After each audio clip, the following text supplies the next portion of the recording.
السلام علیکم ورحمۃ اللہ تعالی وبرکاتہ۔ امید کرتا ہوں کہ آپ خیر و عافیت سے ہوں گے۔ آج میں اعلیٰ حضرت عظیم البرکت فاضل بریلوی رضی اللہ تعالی عنہ کے کلام بندہ ملنے کو قریب حضرت قادر گیا کی تشریح کی غرض سے حاضر ہوا ہوں۔ اللہ رب العزت کی بارگاہ میں دعا گو ہوں کہ وہ ہماری اس سعی و کاوش کو قبول فرمائے،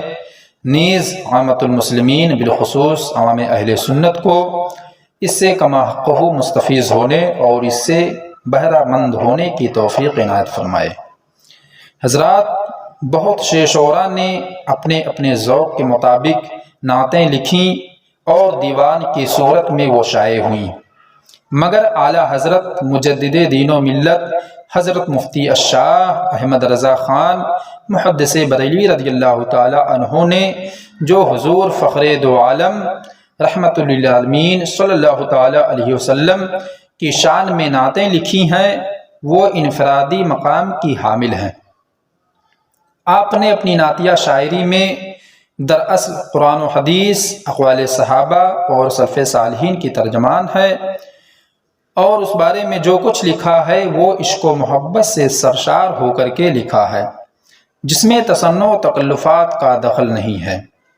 جیسا کہ خود ایک مقام پر فرماتے ہیں، آ کچھ سنا دے عشق کے بولوں میں اے رضا، آ کچھ سنا دے عشق کے بولوں میں اے رضا، مشتاق طبع لذت سوزے جگر کی ہے۔ بہرحال اعلیٰ حضرت اپنے دیوان مبارک ہدایت بخشش کے اندر ارشاد فرماتے ہیں، بندہ ملنے کو قریب حضرت قادر گیا، بندہ ملنے کو قریب حضرت قادر گیا، لمع باطن میں گمنے جلوے ظاہر گیا۔ اس شعر کے اندر اعلیٰ حضرت فرماتے ہیں، بندے خاص یعنی حضور نبی کریم صلی اللہ تعالی علیہ وسلم شب معراج اللہ رب العزت سے ملاقات کی غرض سے گئے، یعنی نور ظاہر نور باطن میں فنا ہونے کے لیے تشریف لے گئے، اور اپنے سر کی آنکھوں سے اللہ رب العزت کا دیدار فرمایا، جیسا کہ اللہ رب العزت ارشاد فرما رہا ہے،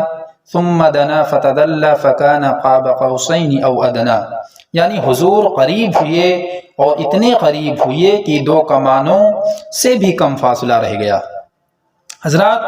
اس آیت سے اہل حق نے استدلال کیا ہے کہ حضور صلی اللہ تعالی علیہ وسلم نے خدائے تعالیٰ کو بلا حجاب سر مبارک کی آنکھوں سے دیکھا۔ ملے خدا سے تو ایسے ملے کہ مل ہی گئے، ملے خدا سے تو ایسے ملے کہ مل ہی گئے، تمہارے قرب کا عالی جناب کیا کہنا۔ اعلیٰ حضرت اگلے شعر کے اندر فرماتے ہیں، تیری مرضی پا گیا سورج پھرا الٹے قدم، تیری مرضی پا گیا سورج پھرا الٹے قدم، تیری انگلی اٹھ گئی مہکا کلیجہ چر گیا۔ فرماتے ہیں، یا رسول اللہ علیہ الصلوۃ والسلام، آپ وہ عظیم ہستی ہیں کہ آپ کی مرضی کی تعمیر کرتے ہوئے سیدنا علی شیر خدا رضی اللہ تعالی عنہ کی نماز عصر کے لیے ڈوبا ہوا سورج واپس لوٹ آیا، اور آپ کی نورانی انگلی کا اشارہ ہوا تو چاند نے اپنا کلیجہ چیر کر آپ کے قدموں میں رکھ دیا۔ حضرات، اس شعر کے اندر اعلیٰ حضرت نے سرکار کے دو معجزوں کا ذکر فرمایا ہے۔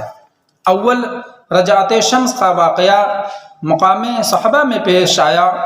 کہ حضور نے نماز عصر ادا کر لی جبکہ حضرت علی نے ابھی ادا نہ کی تھی۔ حضور سرور کائنات صلی اللہ تعالی علیہ وسلم حضرت علی کی گود میں سر رکھے آرام فرما رہے ہیں، ادھر سورج غروب ہو گیا۔ آپ بیدار ہو کر کے حضرت علی سے پوچھتے ہیں، اے علی، نماز عصر ادا کر لی ہے یا نہیں؟ حضرت علی نفی میں جواب دیتے ہیں، آپ نے سورج کی طرف اشارہ فرمایا۔ حضرت اسماء بیان فرماتی ہیں کہ میں نے دیکھا کہ سورج واپس اپنی جگہ پر آ گیا۔ حضرات، اس حدیث کو امام طحاوی نے صحیح سند کے ساتھ روایت فرمایا ہے۔ اور دوسرا، شق القمر کا واقعہ مکہ میں پیش آیا، جس کو بخاری، مسلم وغیرہ صحاح کی احادیث کثیرہ میں اس عظیم معجزہ کی تفصیلی بیان جو ہے موجود ہے، اور قرآن مجید و فرقان حمید میں بھی اس عظیم معجزے کا ذکر یوں آیا ہے: قیامت قریب آ گئی اور چاند شق ہو گیا، سورج الٹے پاؤں پلٹے، چاند اشارے سے ہو چاک، اندھے نجدی دیکھ لے قدرت رسول اللہ کی۔ اعلیٰ حضرت اگلے شعر کے اندر فرماتے ہیں: بڑھ چلی تیری ضیا اندھیر عالم سے گھٹا، بڑھ چلی تیری ضیا اندھیر عالم سے گھٹا، کھل گیا گیسو تیرا رحمت کا بادل گھر گیا۔ حضرات اعلیٰ حضرت اس شعر کے اندر فرماتے ہیں: یا رسول اللہ علیہ الصلاۃ والسلام، آپ کی روشنی اور آپ کا نور کائنات میں پھیل چکا ہے، جس کی وجہ سے دنیا جہان کی تاریکی چھٹ گئی ہے، اور جب کبھی آپ کا گیسوئے مبارک کھل گیا فوراً ہی رحمتوں کے بادل چھا گئے۔ حضرات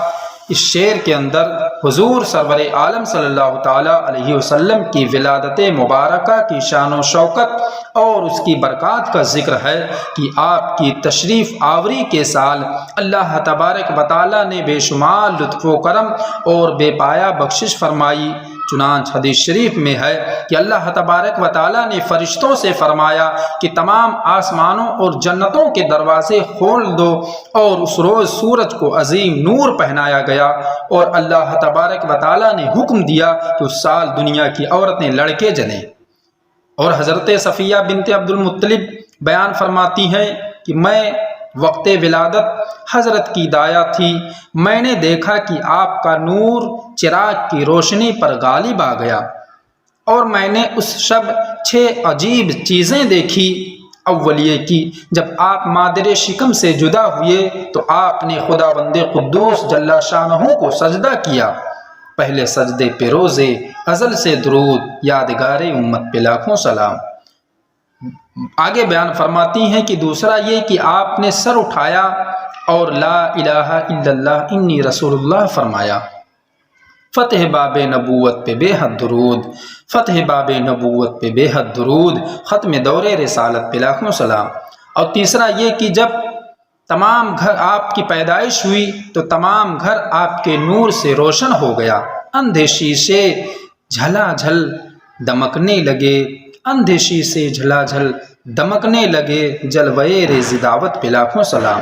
اور چوتھا یہ کہ میں نے حسب دستور آپ کے غسل کا ارادہ کیا تو غیب سے آواز آئی: اے صفیہ، تو غسل کی تکلیف گوارا نہ کر، کیونکہ ہم نے ان کو شکم مادر سے غسل دادا پاک و صاف جدا کیا۔ نور عین نظافت پہ الطف درود، نور عین نظافت پہ الطف درود، زیب و زین نظافت پہ لاکھوں سلام۔ اور پانچواں یہ کہ آپ مختون و ناف بریدہ پیدا ہوئے، بے بناوٹ ادا پر ہزاروں درود، بے بناوٹ ادا پر ہزاروں درود، بے تکلف ملاحت پہ لاکھوں سلام۔ اور چھٹا یہ کہ جب میں نے چاہا کہ آپ کو کرتا پہناؤں تو آپ کی پشت مبارکہ پر مہر نبوت دیکھی، جس پر لا الہ الا اللہ محمد الرسول اللہ لکھا ہوا تھا۔ حجر اسود کعبہ جان و دل، حجر اسود کعبہ جان و دل، یعنی مہر نبوت پہ لاکھوں سلام۔ مزید فرماتے ہیں: بدھ گئی تیری ہوا ساوا میں خاک اڑنے لگی، بدھ گئی تیری ہوا ساوا میں خاک اڑنے لگی، بڑھ چلی تیری ضیا آتش پہ پانی پھر گیا۔ یعنی اے نبی پاک صاحب الاولاق صلی اللہ تعالیٰ علیہ وسلم،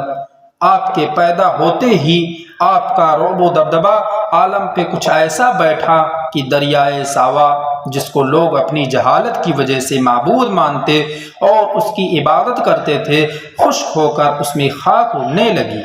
یعنی ہوا اور گرد کے بگولے اڑنے لگے، اور آپ کی ضیا پاشیاں کچھ اتنی بڑھیں کہ آگ، جس کو لوگوں نے اپنی نادانی کے سبب معبود سمجھ لیا تھا اور اس کی باقاعدہ پوجا کرتے تھے، ایک دم سرد ہو کر رہ گئی۔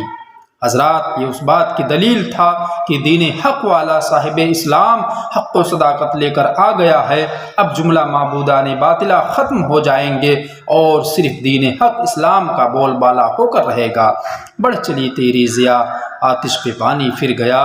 بدھ گئی تیری ہوا ساوا میں خاک اڑنے لگی، بڑھ چلی تیری ضیا آتش پہ پانی پھر گیا۔ اعلیٰ حضرت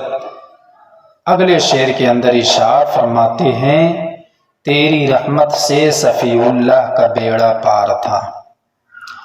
تیری رحمت سے صفی اللہ کا بیڑا پار تھا، تیرے صدقے سے نجی اللہ کا بجرا تر گیا۔ یعنی یا رسول اللہ علیہ الصلاۃ والسلام، آپ کی رحمت کی وجہ سے حضرت آدم علیہ الصلاۃ والسلام کی کشتی پار ہو گئی، یعنی ان کی مشکلات و مصائب دور ہو گئے، توبہ قبول ہو گئی اور وہ اپنے مقصد میں کامیاب ہو گئے اور انہیں صفی اللہ کا مقدس خطاب بھی مل گیا۔ اور اے اللہ کے رسول صلی اللہ تعالی علیہ وسلم، آپ ہی کے صدقے سے حضرت نوح علیہ السلام کی کشتی پانی میں تیرتی رہی اور غرق ہونے سے محفوظ رہ گئی اور انہیں نجی اللہ کا مبارک خطاب بھی مل گیا۔ حضرات، حضرت آدم علیہ السلام دنیا میں تشریف لائے تو کئی سو سال کے بعد حضور صلی اللہ تعالی علیہ وسلم کے وسیلے سے ان کی دعا رنگ لائی، جب انہوں نے عرض کی، اے اللہ، اپنے بندے خاص محمد مصطفیٰ صلی اللہ تعالی علیہ وسلم کی عظمت کا صدقہ میری خطا معاف فرما دے۔ اور حضرت نوح علیہ السلام نے حضور صلی اللہ تعالی علیہ وسلم کا نام اقدس اپنی کشتی پہ لکھا، جس سے ان کی کشتی غرق ہونے سے بچ گئی۔ عارف روم علیہ رحمہ فرماتے ہیں، اگر آدم محمد را نیا ورد شفیع آدم، نہ آدم یافت توبہ، نہ نوح از غرق نجینا۔ یعنی اگر حضور صلی اللہ تعالی علیہ وسلم کا نام نامی آدم علیہ السلام وسیلے میں نہ لاتے تو نہ آدم علیہ السلام کی توبہ قبول ہوتی اور نہ ہی نوح علیہ السلام کی کشتی پار لگتی۔ تیری رحمت سے صفی اللہ کا بیڑا پار تھا، تیرے صدقے سے نجی اللہ کا بجرا تر گیا۔